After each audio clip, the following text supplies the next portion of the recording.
एक संत सुना रहे थे एक बार कि बोले जो अन्न है ना, ये गेहूं चावल आदि इत्यादि, रोते हुए भगवान के पास पहुंचे। क्यों रो रहे हो? बोले प्रभु हम परेशान हैं। बोले क्यों? जगत में सबको कभी ना कभी रेस्ट है, छुट्टी है, फला नहीं ऐसा वैसा, परंतु ये संसारी हमें हमेशा चबाते हैं, कभी तो रेस्ट दो। ये भागवत में नहीं है, ये संत के मुख से सुना था मैंने, वो सुना रहा हूं। कहीं बाद में उठ करके कहूं तो बोले महाराज जो कथा दिखाई हो जरा, तो मैं फंस जाऊं कहीं। क्यों जी? हाँ।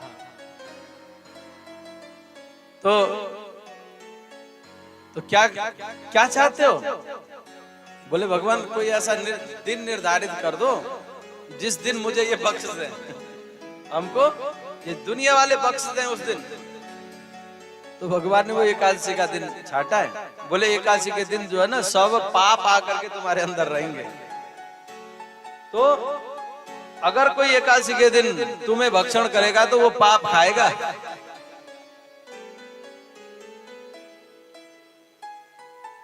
अन्न ने कहा ठीक है, चावल ने कहा, गेहूं ने कहा ठीक है महाराज, कम से कम पाप रहने के कारण भी लोग उस दिन मुझे भक्षण नहीं करेंगे तो अच्छी बात है ना। तो निवेदन करना चाहूंगा, देखो एकादशी के व्रत करने से भगवान प्रसन्न होते हैं। एकादशी का व्रत अगर शक्ति है, सामर्थ्यता है, देखो बुजुर्ग और रोगी और बच्चे इनके लिए छूट है। अगर आप कोई दवाई खाते हो भाई, आजकल विविध प्रकार, क्योंकि शरीर माध्यम खलु धर्म साधनम, अगर शरीर रुग्ण है उसको स्वस्थ करने के लिए अगर दवाई खाना है, औषधि खाना है, तो वो अन्न खाना पड़ेगा। आप उनके लिए छूट है। बाकी जो हमारी तरह स्वस्थ हैं, ठीक है, हमारी तरह जो स्वस्थ हैं उन्हें कोई नहीं, ना तो शुगर है, ना तो कुछ है, ना तो कुछ है, कोई प्रॉब्लम नहीं है। तो ऐसे बंदों को करना चाहिए एकादशी का व्रत। और नंद बाबा भगवान के पिता हैं, नंद बाबा एकादशी का व्रत करते हैं। श्री शुकोवाच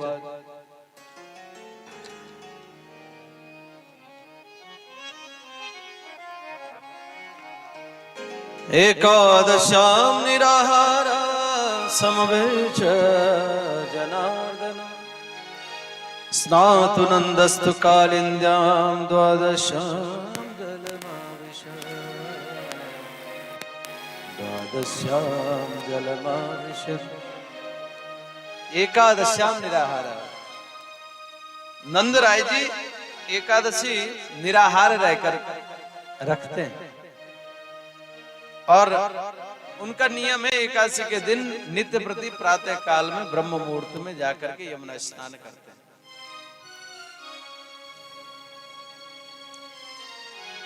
एक दिन की बात, एक एकादशी का दिन था, रात्रि को सोए। अब पेट खाली हो तो कभी कभी अचानक नींद भी खुल जाती है, खुलती है कि नहीं?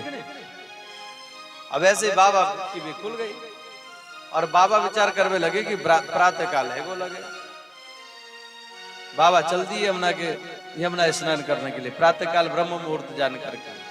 परंतु प्रातः काल हुआ नहीं था, मध्य रात्रि का वेला था। अक्सर मैं कहा करता हूं सज्जनों, प्राचीन समय में ना लोगों के पास समय देखने के लिए साधन नहीं थे, तो लोग बाग समय से परिचित थे, है ना, समय की कीमत को जानते थे, समय को परखते थे, जानते थे। परंतु आज जिधर देखो घड़ी की सुई टिक टिक आ रही है, पर हम उस समय को पहचानने से कोसों दूर हैं।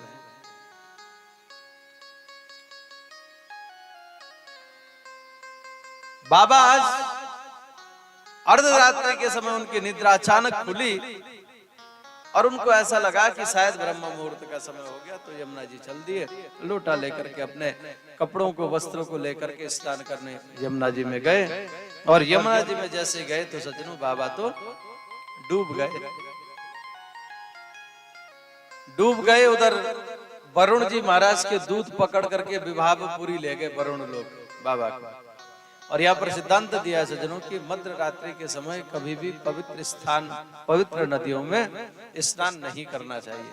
जैसे हम मध्य रात्रि को हरिद्वार पहुंचे, वहां से रात को ही वापस आना है तो संत जन ऐसा उपाय युक्ति बताते हैं कि डुबकी मत लगाओ, किसी पात्र से गंगा मैया को प्रणाम करके पात्र से जल लेकर के अपने ऊपर डाल लो, दोष नहीं है मैया। क्योंकि आप जानती हो अब जाना भी है आगे, आपको सब पता है, तो क्षमा करना। ऐसे प्रणाम करके किसी पात्र में से जल लेकर के हम स्नान करें तो दोष नहीं है, परंतु गंगा जी में जाकर के गोते रात को मध्य रात्रि में न लगाएं, किसी भी पवित्र नदी में, सरोवर में। तो मध्य रात्रि का समय था, आज सब आए और जो है उनको पकड़ करके ले गए विवाहपुरी वरुण के दूत। और इधर प्रातः काल हुआ सजनों, देखा बाबा नित्य प्रति जाते हैं यमुना में स्नान करने, तो शायद आज भी गए, परंतु 1 घंटा 2 घंटा 4 घंटा बाबा जब आए नहीं, बोले क्या हुआ, कहाँ ढूंढने गए? तो बालकों ने कहा देखो वस्त्र आदि तो बाबा के यमुना किनारे रखे और बाबा ना दिख रहे। अब कन्हैया भगे भगे गए और जाकर के जहाँ पर वस्त्र आदि रखे थे उधर जाकर के कूद गए। जैसे कूद गए और भगवान सीधे विभागपुरी पहुंचे, वरुण लोक में पहुंच गए। और जैसे वरुण ने देखा, अध में निवृतो देहो देवार्थोधिगत प्रभो तत्पाद भाजो भगवन बापू परम मध्यन परम मध्वन। अद्य में निवृतो देहो, हे प्रभु मैं, हमारा जीवन धन्य हो गया, आपके चरण हमारे इस लोक पर पड़े, परंतु प्रभु मैं तो आपका दास, आप मेरे स्वामी हो, मैं तो आपका दास था। आपने आदेश दिया होता तो मैं ही दौड़ा दौड़ा आपके समीप में आ जाता। आप हमारे लोक में आपका पदार्पण हुआ, इसमें तो ये लोक धन्य हो गया, ये तो अहोभाग्य हमारे, परंतु आपने कष्ट क्यों की? मैं तो आपका दास हूं, आप आज्ञा देते तो मैं आपके पास आ जाता। नमस्तुभ्यं भगवते ब्रह्मणे परमात्मने नयत्र श्रूयते माया लोक सृष्टि विकल्पना। दिव्य स्तुति करिए भगवान। भगवान ने कही देखो वरुण, तुम मेरी प्रार्थना कर रहे हो और मेरे पिताजी को तुमने बंधन में डाल रखा है, मेरे पिताजी को लेके आए हो, बांध करके डाल रखा है पिताजी को, और तुम मेरी स्तुति कर रहे हो, आरती कर रहे हो, ये कौन सी बात है? मेरे पिता को बंधन मुक्त करो। जैसे भगवान ने कही तब वरुण यहाँ पर कहता है, अजानता माम के ना मोड़े ना कार वेदिनाम आनी तो यम तब पिता तद भगवान छंतु मरसी। हे भगवान, मेरे सेवकों के द्वारा जो अपराध हुआ है उन्होंने नहीं पहचाना आपके पिता को, इसलिए वो ये पास में बांध करके लेके आए हैं, तो क्षमा करने की कृपा करें। तुरंत बंधन से मुक्त बाबा को किया सज्जनों, बंधन से मुक्त किया। अब तो बाबा को लेकर के सीधे यमुना जी से भगवान बाहर आए।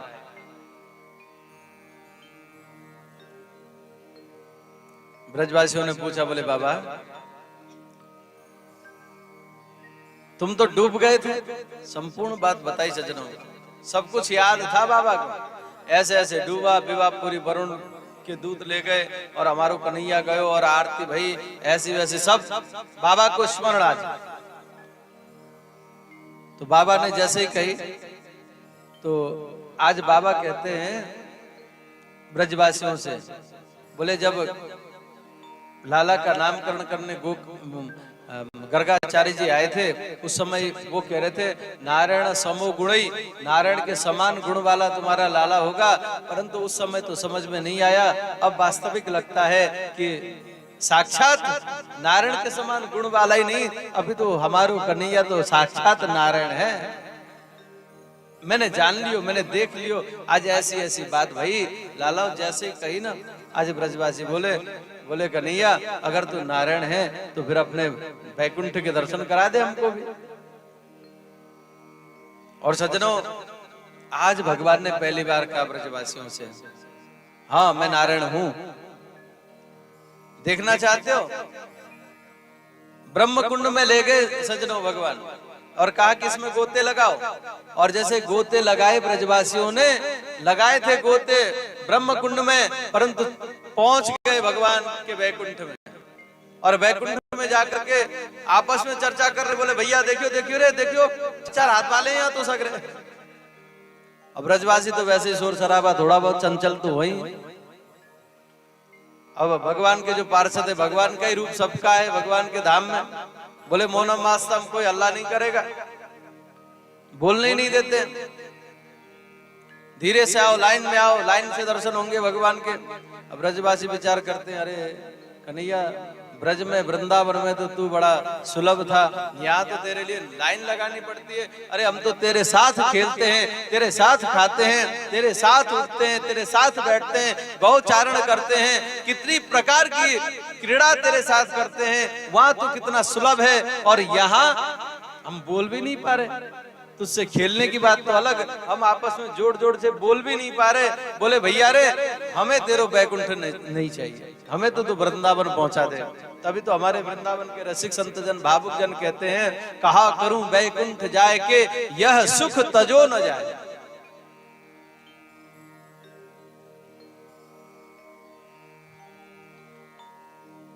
इस प्रकार से भगवान ने अपने सखाओं को अपने धाम के दर्शन कराए। सज्जनों ये कथा बतलाई। अब यहाँ पर वह दिव्य समय आया जब गोपियां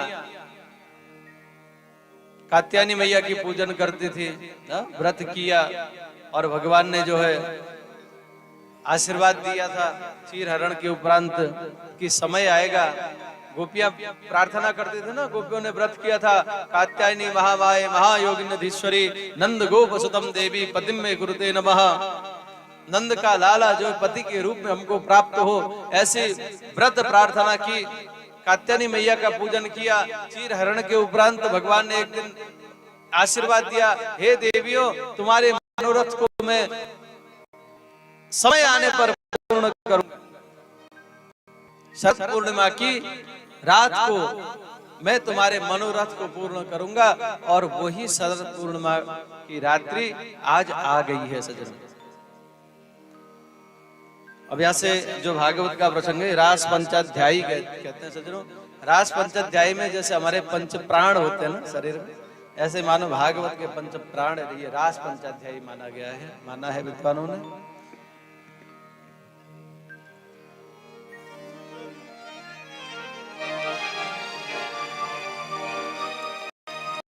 आदि जय सम्मूढ़ दर्पकम दर्प दर्प जयति श्रीपति गोपी रास मंडल मंदिर।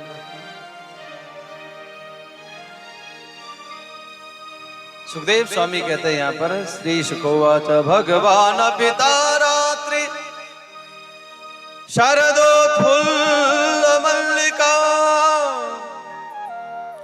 वीक्षरन्तुं मनश्चक्रे योगमायामुपाश्रितः।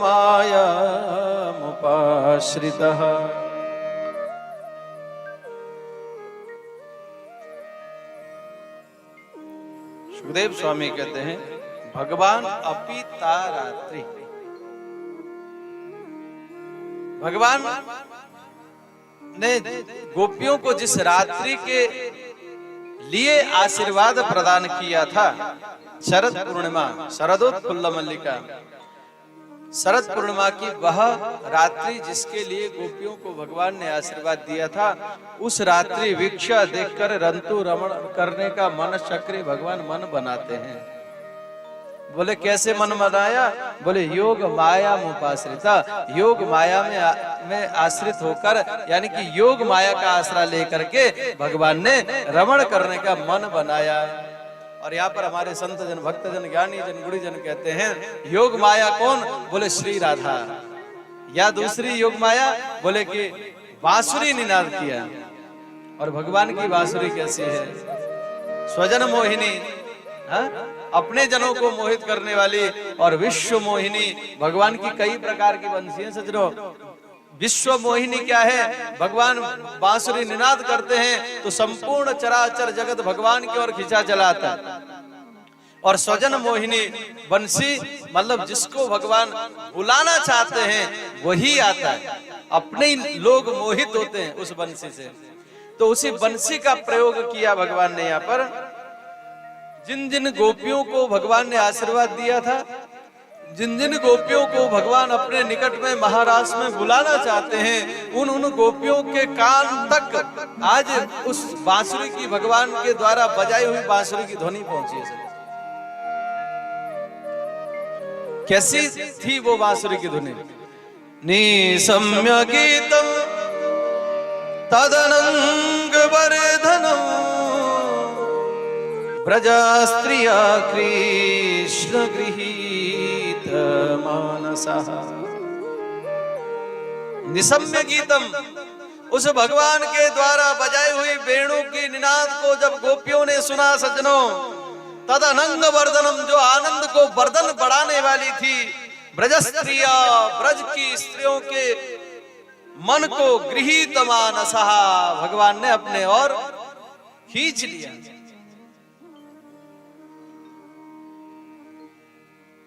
जिन जिन गोपियों ने भी उस बंसी की ध्वनि को सुनी सज्जनों, भाग खड़ी हुई, तुरंत, समय नहीं लगाया।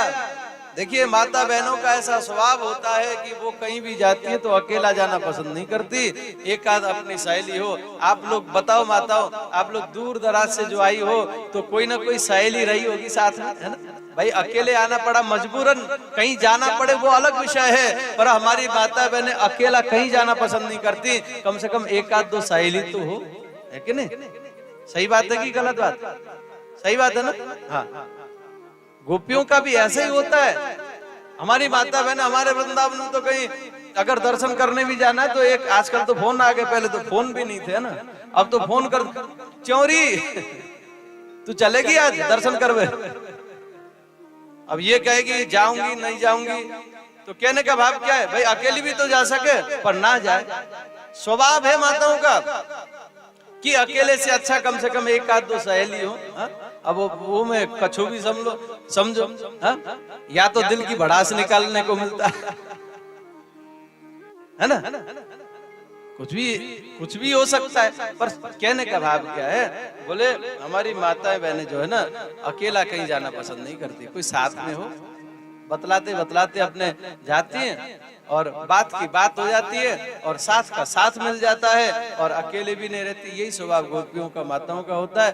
परंतु सज्जनों, यहाँ गोपियों का भी ऐसा ही स्वभाव था, पर आज निसम्य गीतम, जैसे भगवान की उस ध्वनि को सुनी है गोपियों ने, किसी की परवाह नहीं, किसी के पास फुर्सत नहीं है, किसी के पास टाइम नहीं है, किसी के सोच नहीं है ये पूछने की कि चोरे तू जाएगी। किसी ने नहीं पूछा, किसी ने किसी से नहीं पूछा। जिसके कानों तक ध्वनि पहुंची तुरंत उसी क्षण भाग खड़ी हुई। बोले यहाँ पर सुखदेव स्वामी कहते हैं कि दुहंत्यो, कोई गोपी तो गौ दोहन कर रही थी। अब ध्यान देने वाली बात है सज्जनों, भाई 12 बजे रात्रि 12 बजे कोई गौ दोहन करता है? बिल्कुल नहीं करता। गौ दोहन तो संध्या काल के समय में होता है। फिर ये गोपी क्यों 12 बजे रात को गौ दोहन कर रही है? बोले भैया गोपी कृष्ण के प्रेम में इतनी पगी हैं कि उनको समय का कोई भान नहीं। समय का भान तो उसको होगा ना जो अपने में हो। जब बंदा अपने में ही नहीं है तो उसको तो क्या दिन क्या रात क्या सुबह क्या साथ। और यही कारण कि 12 बजे रात को भी गौ दोहन कर रही हैं गोपियां, क्योंकि गोपियों का मन तो उनके पास है ही नहीं। गोपियों का मन तो भगवान के पास है। दुहंत्यो, और कोई गोपी लिम्पंत्यो, लिपापोती कर रही थी।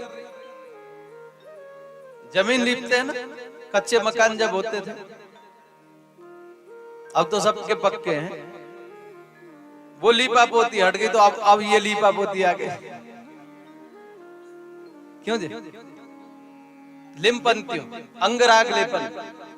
देखो जी, हमारी माता बहनें प्राचीन काल से ही सजने संवरने में यकीन रखती हैं, हाँ? और रखना भी चाहिए। जिस घर में हमारी माता बहनें बढ़िया सज धज के रहती है ना, उस घर में लक्ष्मी का वास होता है। और जिस घर में मैली कुचली बिल्कुल ऐसी रहे तो उस घर से लक्ष्मी दूर जाती है। इसलिए बढ़िया सौभाग्य द्रव्य धारण करके सज धज करके रहे, क्योंकि आप लक्ष्मी का रूप है माँ। हाँ, और जिस घर में माता बहनों का सम्मान हो, उनको आदर दिया जाता हो, तो उस घर में तो देवताओं का वास होता है। और जिस घर में माताओं के नेत्रों से आंसू निकले सजनों, उस घर में भगवान कभी नहीं आएगा।